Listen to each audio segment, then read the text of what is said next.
Yes, yes. Okay. Right. Hello, everyone. So today is chapter 19 and 20 from the Untold story of Sita.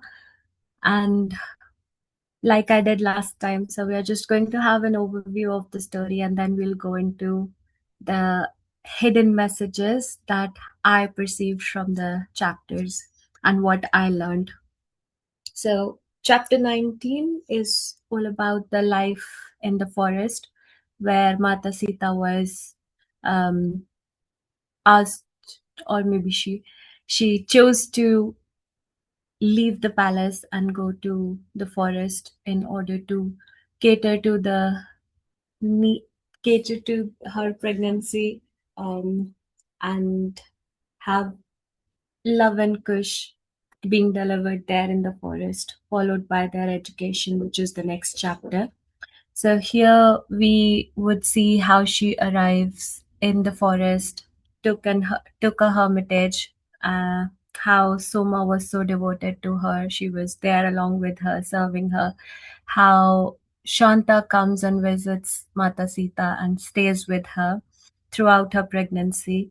And throughout the story, we just saw how the forest became a home where there was a whole new purpose of Mata Sita being in the forest.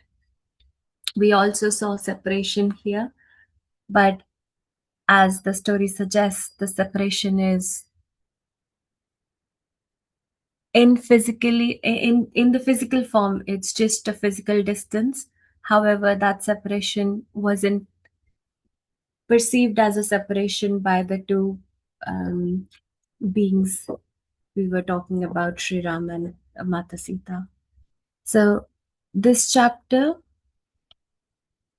contrasting to the popular narrative that Sri Ram banished Mata Sita from the palace and asked her to leave the palace, we learned how it has got a different view, where she chose to be at the forest in order to serve a whole new purpose for the humanity, for the societies to come. In this particular chapter, we also saw the essence of this beautiful circle of women around Sita, including Soma and Shanta, and all the sages who contributed in her journey throughout while she was at Lanka and while now that she is here at the forest as well.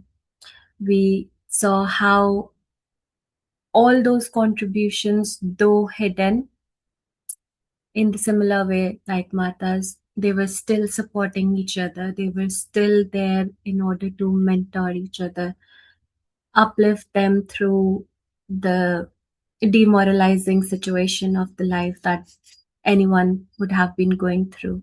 But they didn't lose hope and seek each other's support, where we also saw Vasundrama, how she came as a guide and nurturer, how she nourished everyone with the food that is there.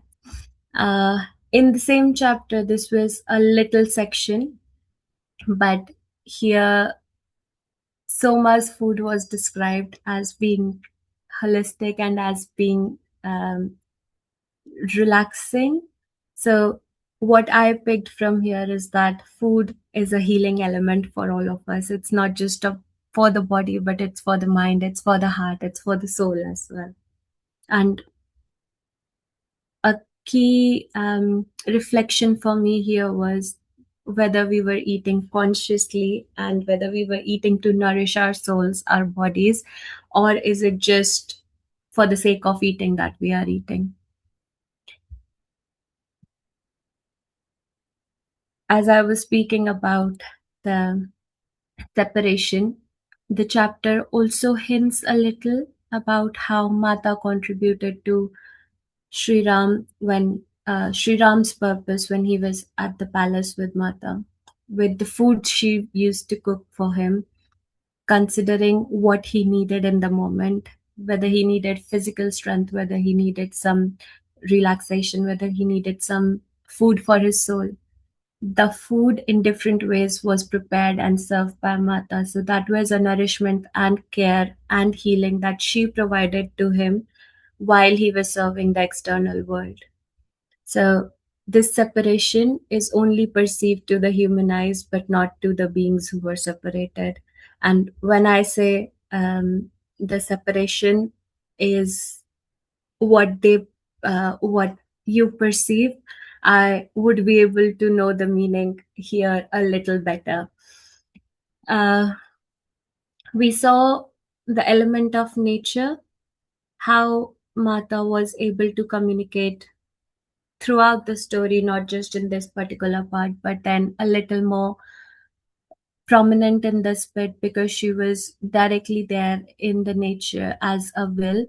We saw different animals coming to the cottage where she has taken where she was living, and then we saw that beautiful connect, that conscious connect, how she used to communicate with those animals. She never chose to dominate them, being a superior being, being a human. She never chose to dominate them. Instead, she chose to protect them and spread the love.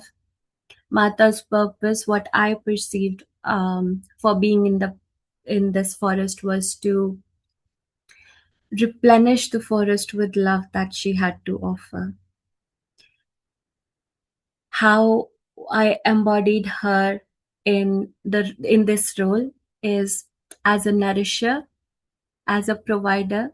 Though she was there living in the forest, there was a symbiotic relationship between her and the forest, but then all she had to provide was her love, and all the forest had to provide was all the things that human could need in order to sustain a life. So that's where she gave a message that life can sustain when we choose not to dominate but to live in harmony. This forest has revealed her essence, her role as a nourisher, as a mother. It's like a it's like a beginning for her and getting her into actual motherhood in the human form. So she chose it for the purpose of regenerating the forest as much as about the idea of her getting love kush being trained in the forest and not at the palace from the start. She wanted to have them learn and gain the same knowledge, same experiences, similar experiences that she had while being in Mithila, and not for them to be not for them to be raised at the palace, because palace life will not be able to cultivate the same or similar emotion, similar humanity, similar connect of love and compassion as she might have been able to provide to the kids while at the forest. Another striking element of this chapter that I picked up was the ancient and the modern wars.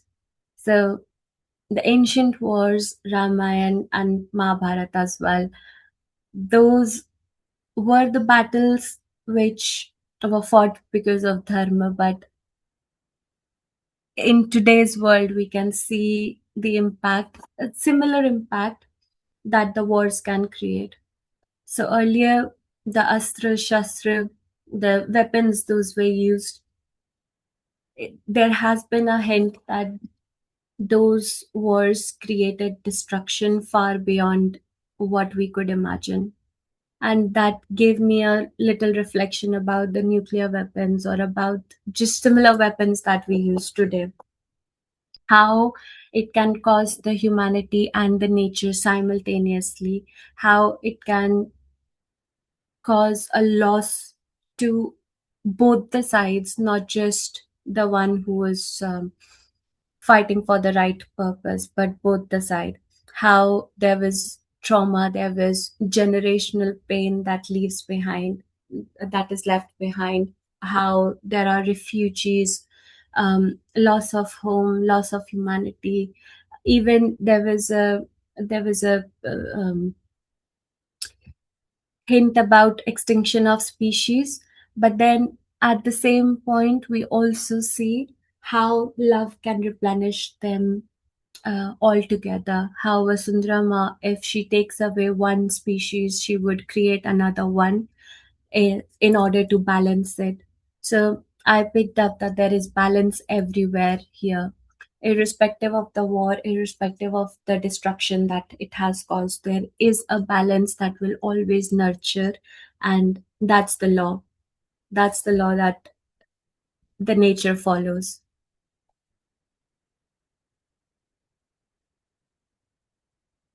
And then last slide from chapter 19 would be what I am taking away.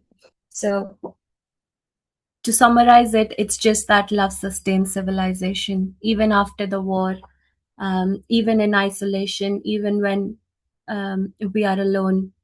It's just love that can sustain the living. It grows, it multiplies, and it comes back in multiple folds. It's the compassion that outlives power. It's how we choose to narrate or perceive our own narrative is the most important thing that can help us to um, go through a situation in the life, irrespective of the hardships of the situation or the positives of the situation. There are always possibilities that love can heal it in all these forms. It can heal your mind if you are present, the body, food, nature, all of these holistic things that we do in practice in order to heal a person from within is also the forest's way to communicate and to heal a person. So that was chapter 19 for us, a short chapter, but yet a lot to pick from there. And moving to chapter 20, which was an extension of chapter 19 in the sense that Mata's purpose of being in the forest was one of her purposes was to educate Love and Kush. So this was all about the education of Love and Kush. She raises them in the forest. She chose nature as their first classroom instead of the palace or the gurukuls or anywhere in the world, but forest.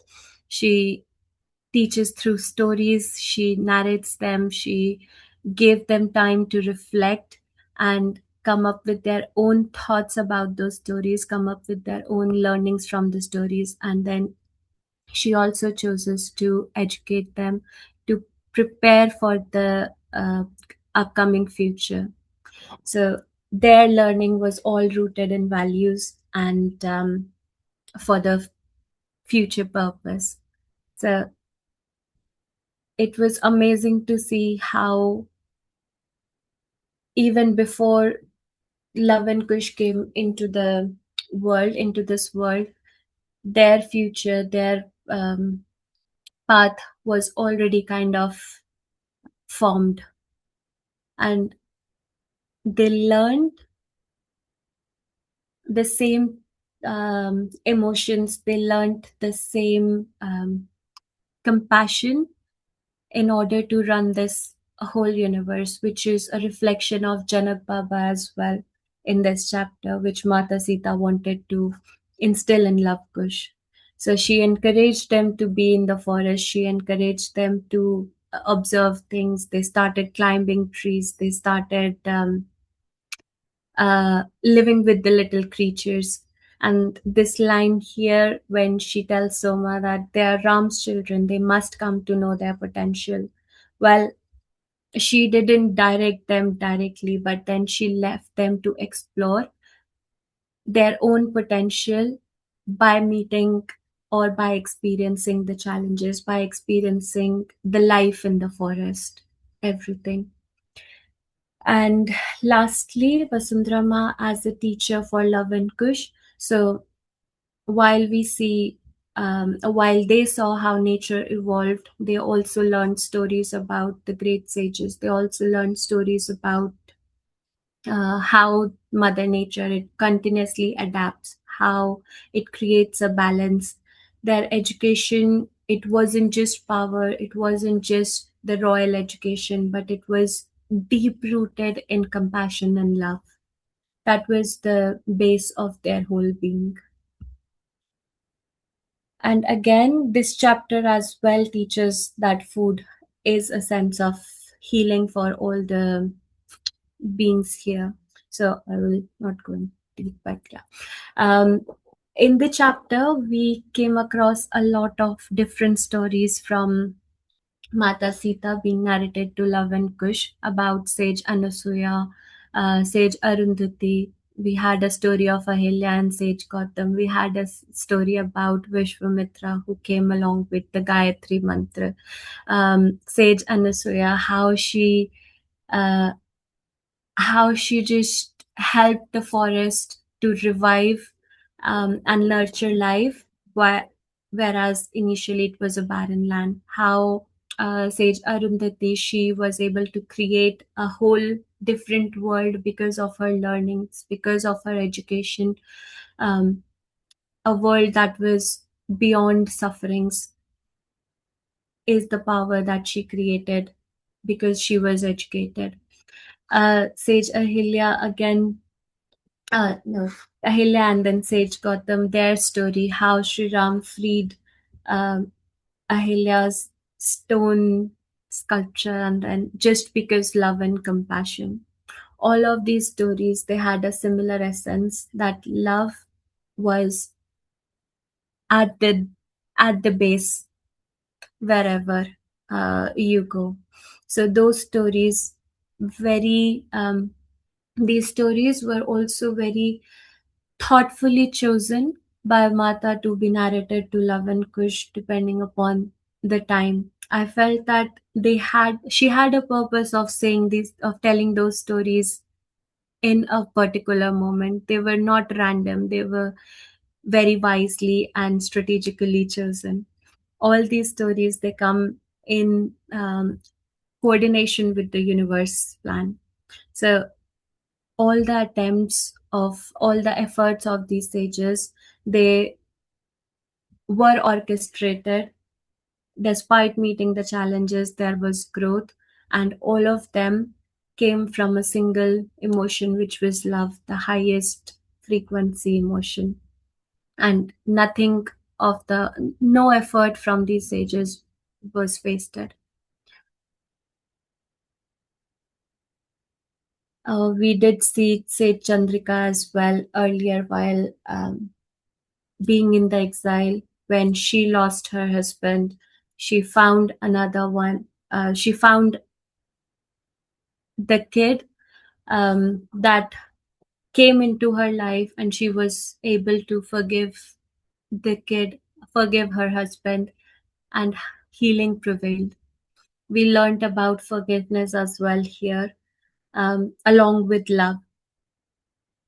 And another aspect of separation in this chapter, when we saw Mata was missing her time with Sri Ram, she felt the need of his physical presence, but she also never forgot that this was just a physical separation, but they were still connected. Where Ram is, Sita is, where Sita is, Ram is. It was way deeper than the proximity.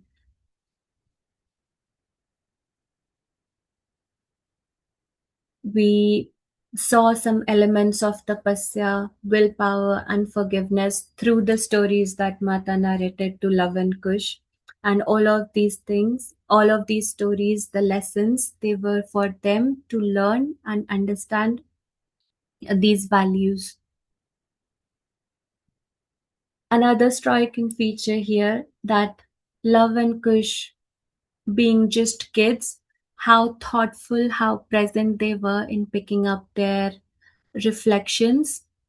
And each time when Mata narrated a story to them, they never failed to do that reflection and learn to speak out what they have gained from the story. They were taught meditation, they were taught breath work, They were also sent to Gurukul, or to be taught by the other sages in near time. But then it all started with exploration. They were given the freedom to choose, they were given the freedom to learn from everything that was around them. And lastly, my personal takeaways from this chapter, it was: am I ready to forgive, to trust, and to love without condition? So those were the questions. To live with purpose. Am I serving selflessly? Am I present in the moment? Am I learning from the moment? Am I making the best use of my resources, of my surrounding, of my situation? And am I choosing compassion over everything? Am I able to keep the love in my heart while traveling through this phase of my life? So, those were my reflective questions from this educative session. And the elements of holistic healing that I picked up were again similar throughout. So, that was all about chapter 19 and 20. Thank you.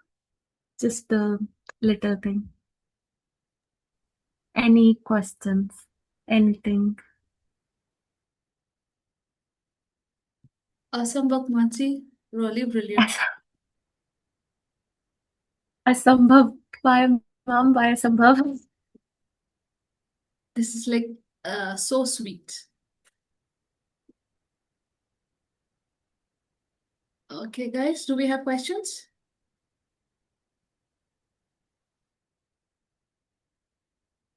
We have lots of love and lots of Lots of appreciation. So, compassion. yeah, beautifully explained. Yes, Mana. Kamlam, thank you. Thank you, Kamala ma'am. This is probably a very, very Yes. foolish question. Thank you so much, Manasi. It was such a beautiful presentation, really like so full of empathy, so full of like real inner, it showed a lot of inner thought, inner reflection as you're reading these chapters, I think. I was just wondering, it's a very foolish question, I guess, at the beginning. What is tapasya?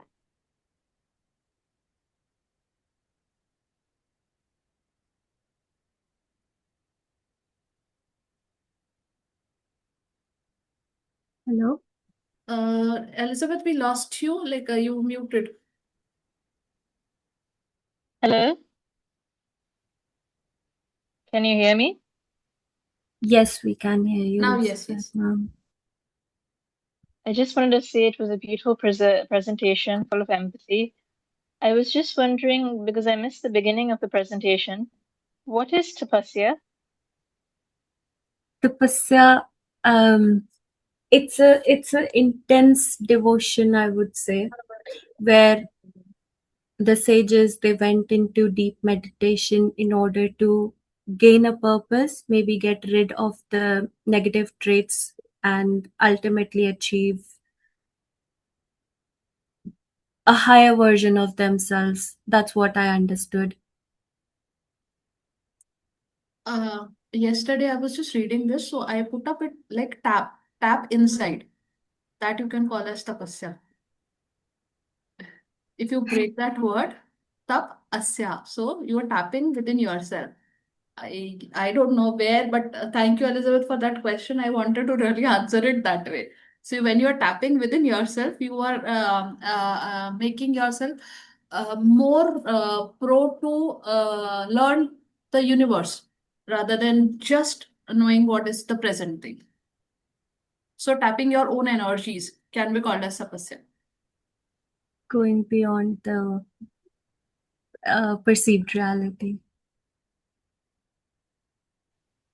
I Yeah, think I as understand Sita a bit more. Thank rightly you. explained, Love Kush, that universe is not what is outside. Universe is something that is within you. Thank you. Thank you, ma'am. Beautifully presented, Mansi. Loved all the slides.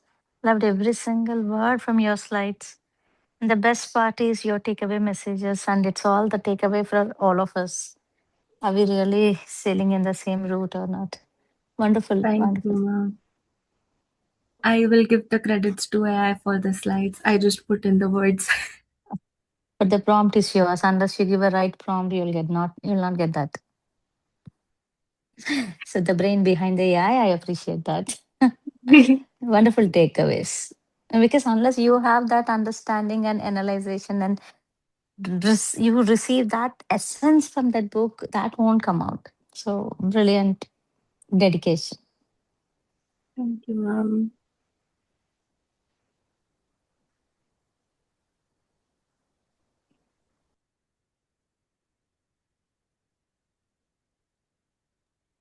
Great. So if there are no more things, sir, can we have you?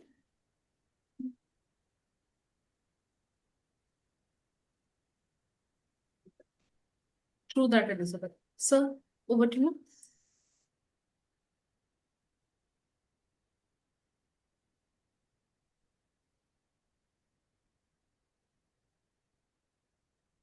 Yeah, are you able to hear me? Yes, sir. Yes, sir. Hello? Sir, can hear you. Go Yes, ahead. sir, we can hear you.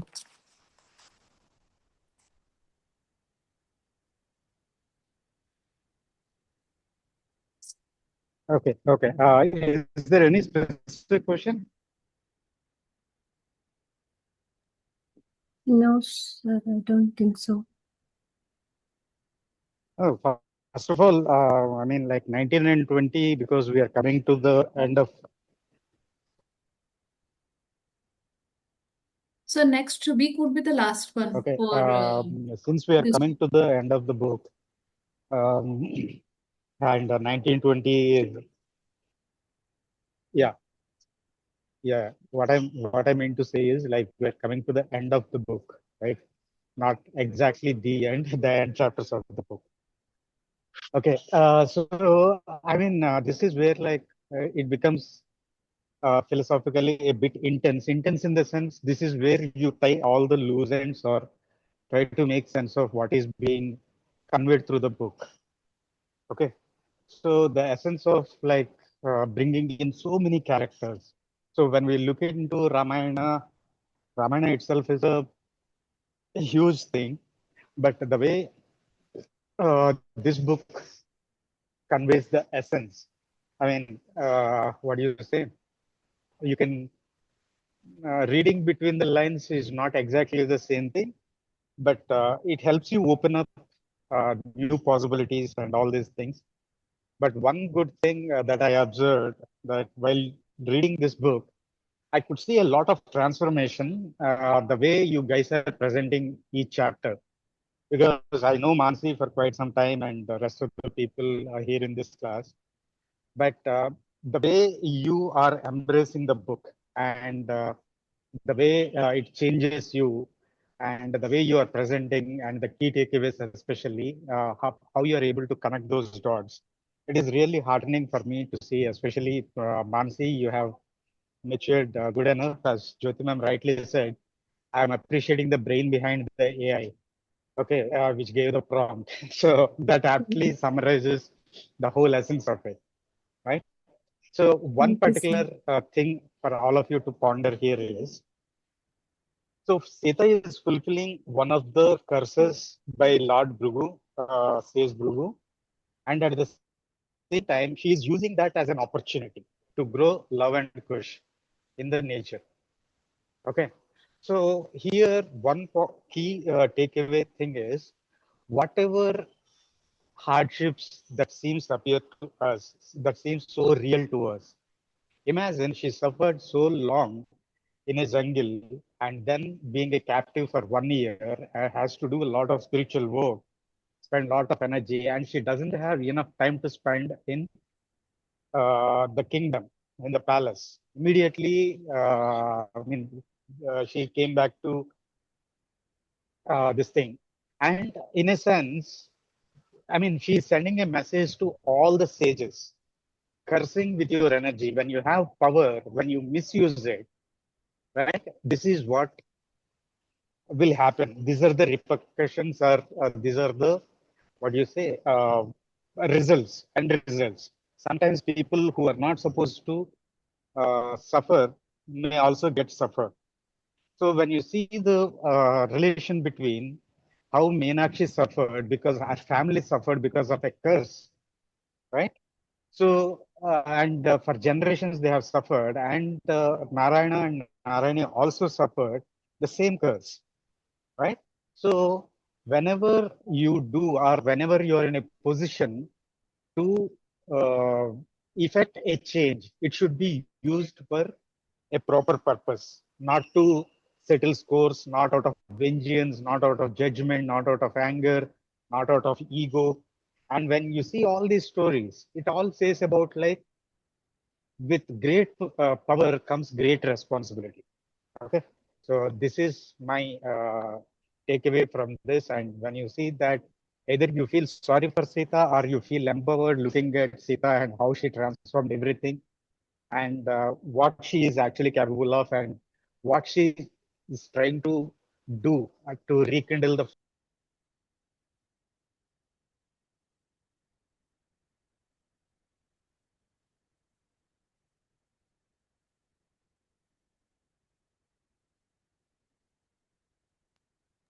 So,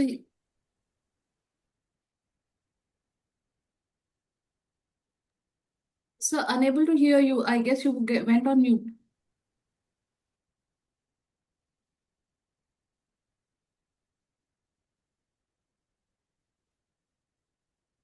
I said thank you very much. So that means like I'm done. Get that, get that, get that. So next Are you week, able to hear what I said earlier? yes, sir, yes, sir. Yes, sir. Yes, Yes, sir. sir. Yes, sir. We heard everything up until the word rekindle.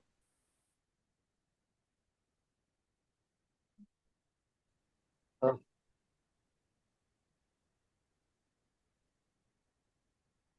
yeah, rekindle the fire with the, which is there dormant in each and every.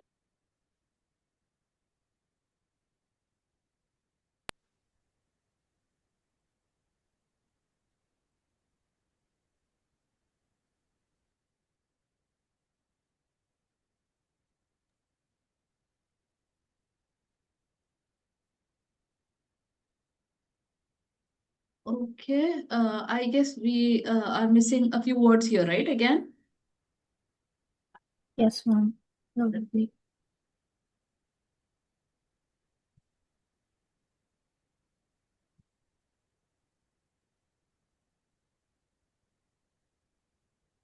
no worries. So what we'll do is we'll just wind up now, and next week would be the last of the untold story of Sita, and that will be one chapter each, right? Yes, yes, Nina. Ma'am, did sir share another book that we are supposed to start? I He guess shared it, the title, yes, not yet, the no? Sita's Yoga. No, he shared it. Yes. In the last week discussion, he shared it, Sita's Yoga. Sita's Yoga. He Okay. mentions he did mention Sita's yoga, but then, ma'am, didn't you say it was Rukmani's? No, that Yes, was I. that I told that was mentioned by me. Mm. Sir said it's an exercise book where we can come up like weight loss from home lessons. There were 24 yoga vidyas in that book. 24 chapters, wherein 24 chapters can come as 24 learnings. That's what he was talking last week. Okay. So we prefer to go with that one. Uh, Sita ready Yoga, will the wait for yoga of sir's awakening. confirmation. Yeah, correct.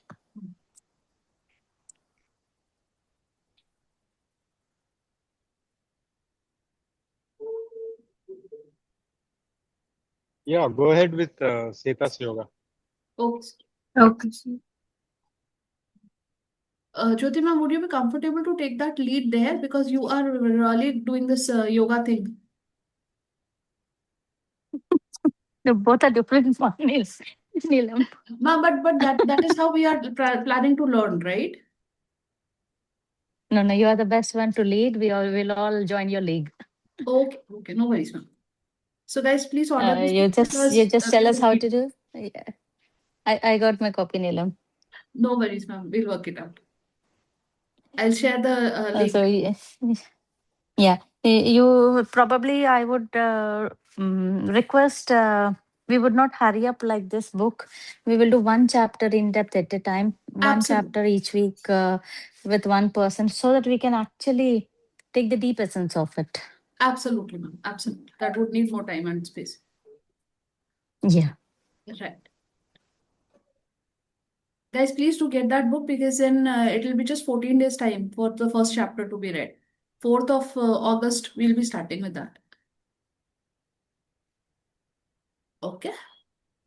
Okay, ma'am. Thank you. So we'll hang up for now. Bye.